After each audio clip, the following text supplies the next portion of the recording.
Welcome back. Gusty winds won't be used as an excuse to cuddle up under the blanket.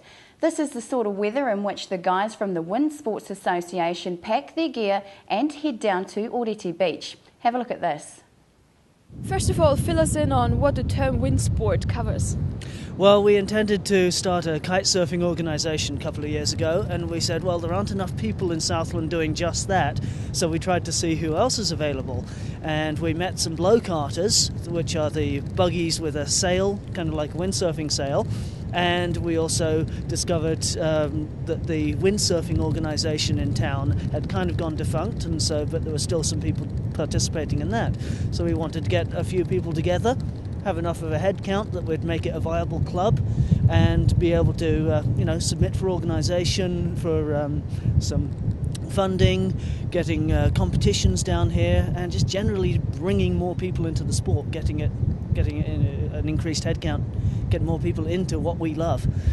And then there's also just the opportunity to teach kids in schools about, the opportunities. What we love out here is this nasty weather that people complain about, We don't like the horizontal rain, but we love it goes horizontal because we've got strong winds. And, the Burt Munro's Oreti Beach here, where he cruised along on his motorbike, well, we cruise along without a motor.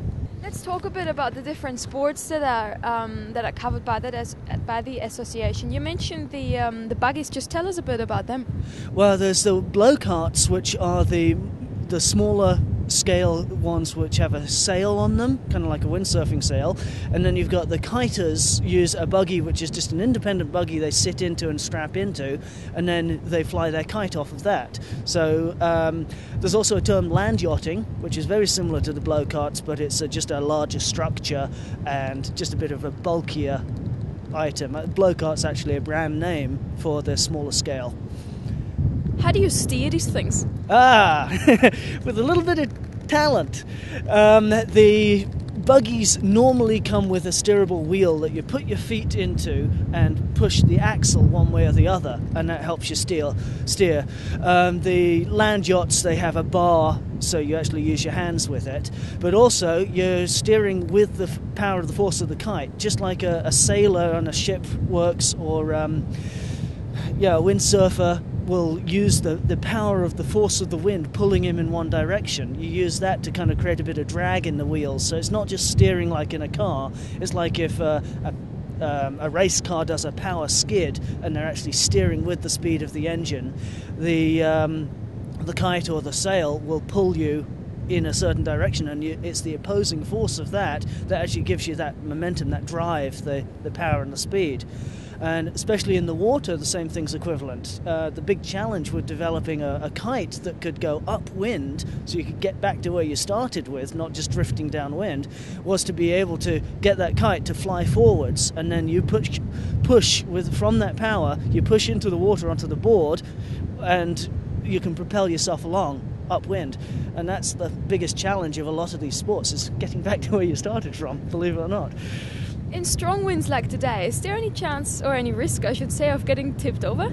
Yeah, anytime people could get knocked over if they're not competent, they don't know what they're doing. There's always a bit of a hazard with that. Yeah, when you get into the faster speeds, certainly there's a bit of risk because there's a lot of power. With anytime wind doubles, it actually is a power of two. It quadruples in power when it doubles in speed. So, yeah, we're talking maybe 8 to 10 knots blowing in off of Riverton right now, and that's barely enough to do kite surfing. It's plenty for these buggies to zip along, but they're not really wild and having a great time. They're just kind of making it happen right now for the camera. But you get us out here on a really windy day, and they'll be on smaller sails, they'll be going a lot faster, and that's when the rush really gets on. How fast can they go? Yeah, 70 or 80 k's I've seen videos of. I would say more often it's 30 to 40 k's along here. And us in the water, I've had people following me in a car and said I'm doing 25, 30 k's. And windsurfers, they can go a bit faster. It depends on your gear. If you're specialised for speed, then you can get up to 50 k's, or 50 knots rather, is the world windsurfing and kite surfing records. And I'm sure these buggies can comparably do the same. I'm not sure. I don't want to find out personally.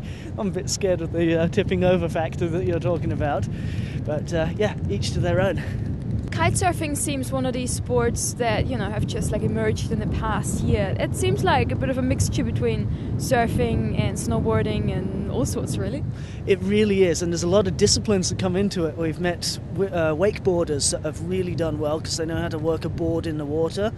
And one of the biggest challenges is getting that kite flying, which is a distraction up there in the sky. And then you've got the water and the waves and everything, especially here. It can be tricky in the waves. The sport's actually been around for commercially viable about 7-8 years, I'd say, but actually been developed 15 or 20 years. Just like anything, it starts in one place and slowly grows, and at the end of the world in Invercargill here, it's finally getting the word out that it's a great place to do it. And if you are interested in joining the club, you can find their contact details on our webpage. That's www.qtv.co.nz. And that's all from us for tonight from the South Today team. Thanks for watching, and join us again tomorrow from 5:30. Have a great night.